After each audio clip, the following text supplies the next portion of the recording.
muko cyo mwasoromye ibijumbo byinshi papa mubi nivyo ubona byayo byose murafise abashitsi sabwa n'ubu uracyafise za ngeso za kera iyo ugomba ko turamukanya ko nari nakureheje ukiri inkumi ntiba waraje iwanje umugore batakumuresha arakwankira azatatumbera je yiwe ushatse kuvuga yuko atagomba ko tubana kandi we wagahunguwe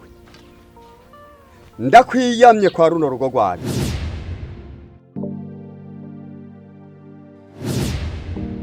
jewe urabona naye abagabo ko numvise yuko washimye umukobwa nukunkuye mu kabaregwa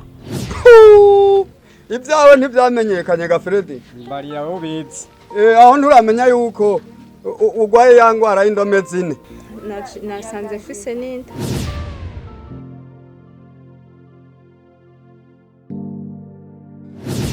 jewe kugenda aranyararaza atwararaza ngaha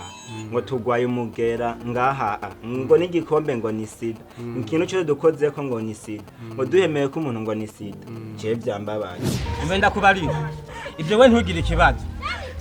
je ngo manje kwa muyomba iko nanyumva ndazi muyomba ukuntu ugenda muzi nasha kazodukurira rero Ferdi bivanye n'indwara twagutoye ugerageze ugabanye inzoga urabona iyo miti twaguhaye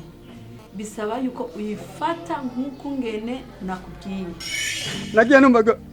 turanyanduje erega aho nawe we uri kuratigita nk'umwungu aho nawe karanyengetereye ahubwo rero cyo no guhanura namba utagomba kuzoturika nk'ibombe vayo hakiri kare